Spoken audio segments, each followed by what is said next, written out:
nama saya Katarina Supriyani. Saya berasal dari Prodi Pendidikan Guru Pendidikan Anak Usia Dini STKIP Persada Khatulistiwa Sintang. Di sini saya kelas A3 semester 6.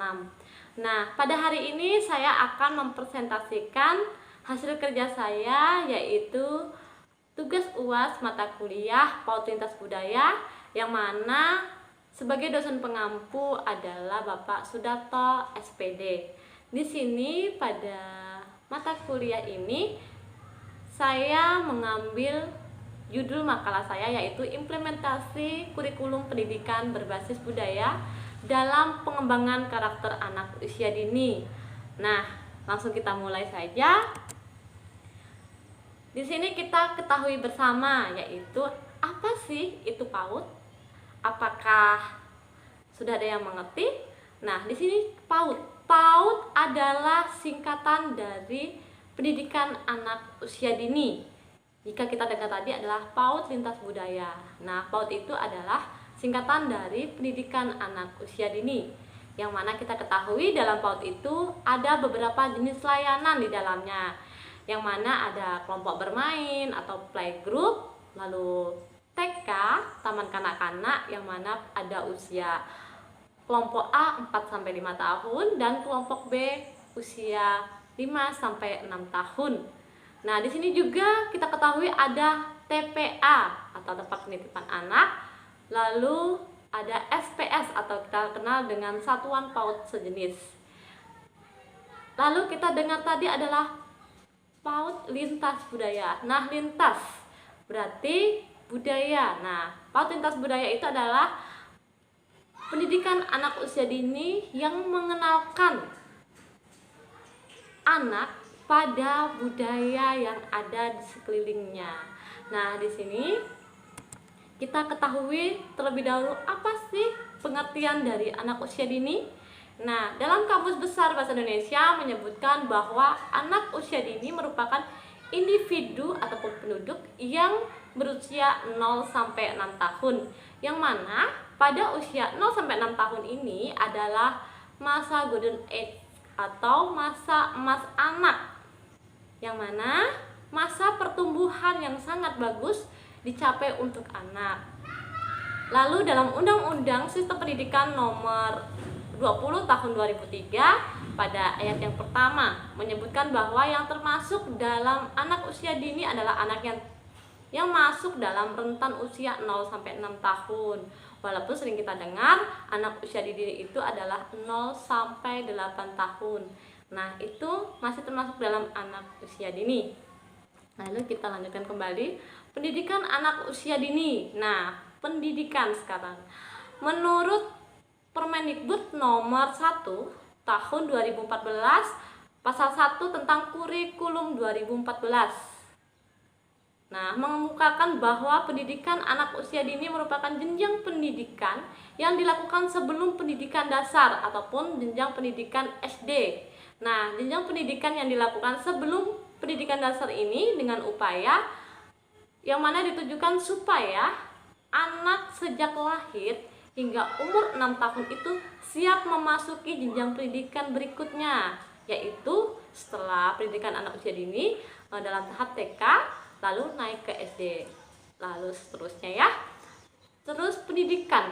Nah, di sini dalam garis besar pendidikan adalah merupakan proses transformasi ilmu pengetahuan, nilai-nilai, dan keterampilan kepada manusia atau seorang anak untuk meningkatkan kualitas kehidupan kedepannya, untuk meningkatkan kemampuan kehidupan kedepannya, ataupun mengasah kemampuan sehingga ia mendapatkan atau bisa melaksanakan kehidupan kedepannya lebih baik lagi.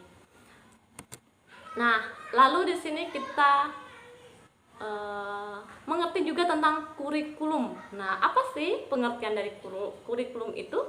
Nah, pengertian dari kurikulum ialah berisi tentang sekumpulan rencana, tujuan, dan materi pembelajaran, yang mana termasuk dalam mengajar adalah pedoman bagi setiap guru supaya bisa melaksanakan pengajarannya sesuai dengan target yang ingin ia yang ingin dia capai dengan baik. Jadi kurikulum ini adalah sebagai pedoman kita sebagai seorang guru untuk mencapai apa sih target kita, seperti itu. Lalu kita lanjut lagi. Nah, yang telah kita ketahui bersama.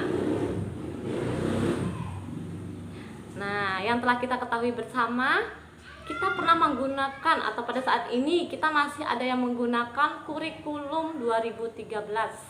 Yang mana di dalam kurikulum 2013 ini banyak sekali aspek-aspek perkembangan yang kita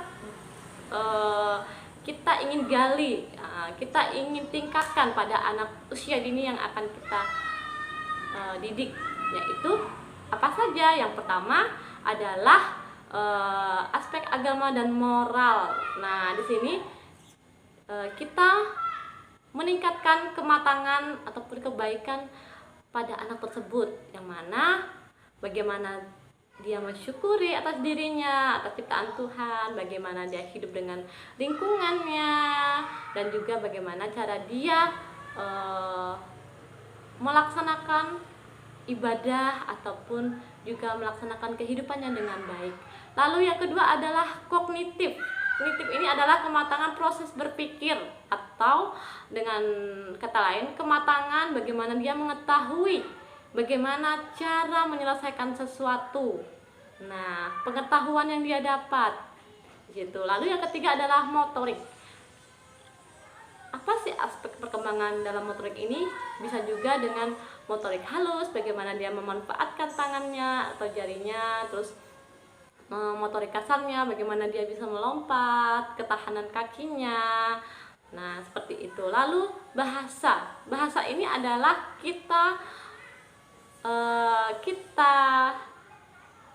matangkan anak, atau kemampuan anak digali dengan kematangan berbahasa. Bagaimana dia bersosialisasi dengan teman, bagaimana dia berkata-kata dengan teman, apakah dia bisa menggunakan bahasa yang Indonesia yang baik atau bagaimana. Itu adalah kematangan dalam berbahasa. Lalu sosial emosional, bagaimana dia bersuasana kepekaan dia terhadap sesamanya, sikapnya bagaimana baik, dan juga keterampilan sosial serta kematangan emosi, bagaimana cara dia bisa meredamkan emosi saat marah ataupun empatinya. Lalu yang terakhir, yang keenam adalah seni.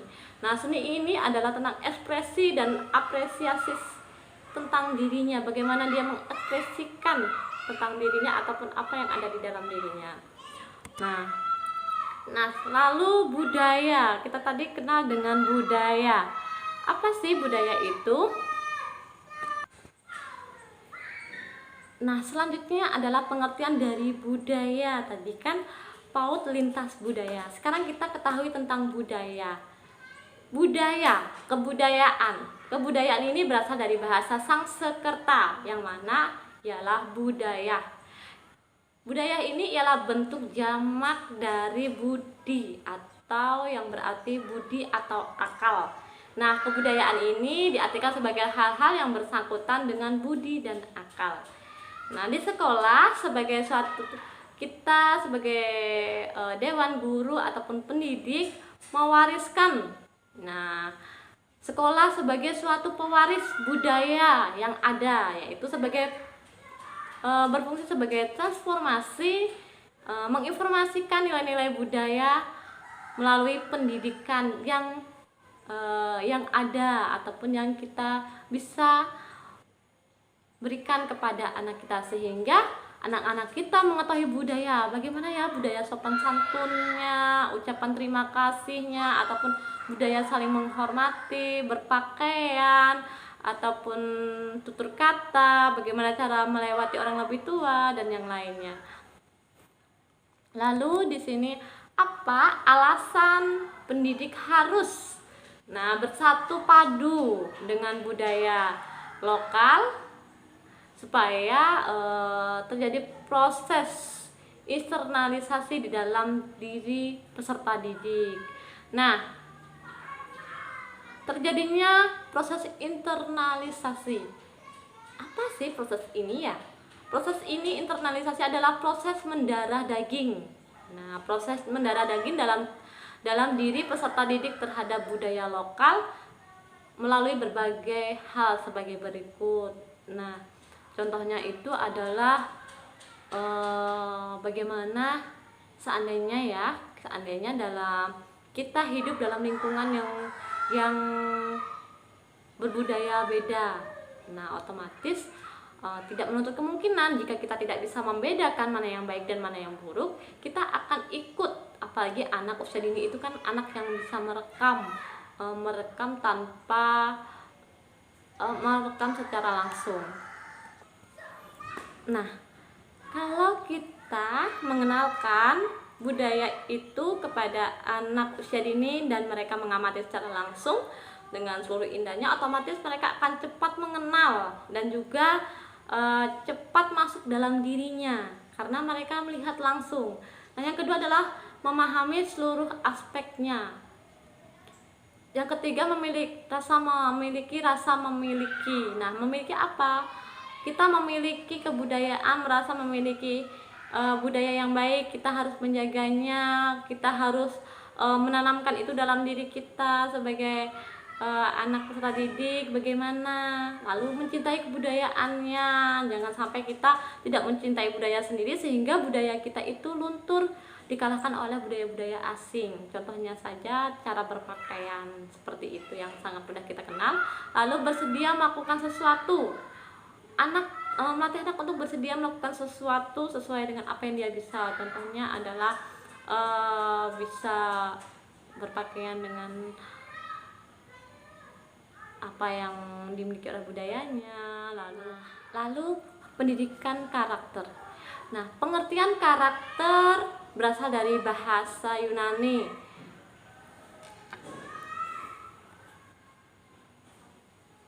Nah, selanjutnya adalah pengertian karakter. Pengertian karakter ini berasal dari bahasa Yunani yang mana krasin, yang berarti mengukir. Membentuk karakter ibarat seperti mengukir di atas batu, permata atau permukaan besi yang keras. Dari sini kemudian berkembang pengertian karakter yang diartikan sebagai tanda khusus atau pola perilaku. Jadi karakter itu menentukan bagaimana perilaku seseorang. Nah, tanda khusus dari seseorang tersebut, karakternya baik atau karakternya buruk. Nah, itu adalah pengertian dari karakter. Jadi bisa disimpulkan bahwa karakter itu erat kaitannya dengan personality atau seseorang bisa dikatakan berkarakter apabila tingkah lakunya sesuai dengan norma-norma yang ada, sesuai dengan moral yang baik, kaidah moral yang baik. Nah, seperti itu adalah contoh orang yang memiliki karakter yang baik. Namun ada juga yang berusaha melakukan hal-hal yang terbaik mengenai Tuhan yang Maha Esa. Nah, di sini dia akan bersosialisasi dengan baik dan memotivasi lingkungannya dengan baik. Itu karakter yang baik. Lalu fungsi dari pendidikan karakter. Nah, di sini ada pengembangan, perbaikan, dan penyaringan. Nah, kenapa disebut pengembangan? Karena pengembangan potensi peserta didik untuk menjadi pribadi yang lebih baik lagi. Lalu perbaikan. Di sini adalah memperkuat kiprah pendidikan nasional yang bertanggung jawab dalam pengembangan potensi peserta didik yang lebih bermartabat. Nah, penyaringan budaya bangsa sendiri dan budaya bangsa orang lain. Jika tidak sesuai dengan budaya kita, karakter kita, lebih baik kita tidak gunakan seperti itu. Maka di sini sebagai penyaring. Nah, yang terakhir adalah pengenalan budaya yang dapat dilakukan kita sebagai seorang guru pada lembaga PAUD atau pada anak usia dini. Nah, apa saja? Yang pertama, kita bisa perkenalkan anak dengan media gambar. Ini adalah gambar dari budaya ini, Cina, Jawa, ataupun ini adalah budaya Tionghoa atau yang lain. Lalu bisa kita gunakan perkenalkan dengan cara memperkenalkan makanan. Oh, ini makanan gudeg dari Jawa Tengah, ataupun ini dari Dayak, ini dari Cina. Nah, itu juga bisa kita gunakan untuk pengenalan budaya. Lalu dari bahasa. bahasa, kita tahu banyak bahasa. Lalu dengan alat-alat musik yang beragam, kita bisa bawa anak ke museum ataupun ke tempat-tempat adanya musik yang masih musik-musik tradisional seperti gong, gendang, seperti itu. Lalu lagu-lagu, kita bisa juga kenalkan anak dengan lagu-lagu daerah. Ini lagu daerah Jawa, budaya Jawa. Ini lagu budaya Cina, ini lagu budaya Dayak, ini lagu budaya Konghucu, dan yang lainnya. Kita bisa gunakan media-media seperti itu, baik visual dan yang lainnya. Nah, tujuan dari pembelajaran folk lintas budaya ini adalah yang pertama, mengenalkan akan bermacam-macam budaya yang ada di sekitar kita di Indonesia, terkhusus adalah sekitar anak. Setidaknya anak-anak memahami tentang budaya yang ada. Lalu melestarikan budaya jangan sampai punah. Nah, di sini budaya tadi yang saya katakan, budaya itu bukan hanya tentang ras, agama, tapi juga budaya itu tentang tata krama kita, sopan santun kita, cara berpakaian, berucap, nah seperti itu. Lalu menumbuhkan sikap saling menghargai. Bagaimana kalau anak-anak hidup di lingkungan yang seperti ini, dengan budaya yang seperti ini, kita akan saling menghargai. Contohnya, seandainya Cina sedang ada hari raya Imlek, nah atau Dayak sedang ada hari raya Gawai Dayak, seperti itu, kita bisa kenalkan kepada anak atau yang lainnya. Nah, yang selanjutnya adalah anak-anak bisa memilah mana budaya asing yang tidak boleh diikuti ataupun budaya asing yang bagus dan boleh diikuti. Dari pembelajaran kita sebagai seorang guru PAUD, nah di sini kita bisa mengenalkan kepada anak bagaimana sih, apa sih yang boleh diikuti dan tidak boleh diikuti. Nah, kenapa kita boleh mengikuti dan kenapa kita tidak boleh mengikuti. Nah, banyak sekali anak-anak yang mengikuti secara langsung, ia tidak mengerti itu boleh atau tidak, maka kita sebagai guru bisa menjelaskan kepada anak bahwa budaya yang seperti ini, cara seperti ini itu tidak boleh digunakan, nak. Ini tidak bagus. Bagaimana kalau kita gunakan yang seperti ini, kata-kata yang sopan, sehingga semua senang, seperti itu. Baik, sekian pembahasan dari materi saya ucapkan terima kasih. Selamat siang.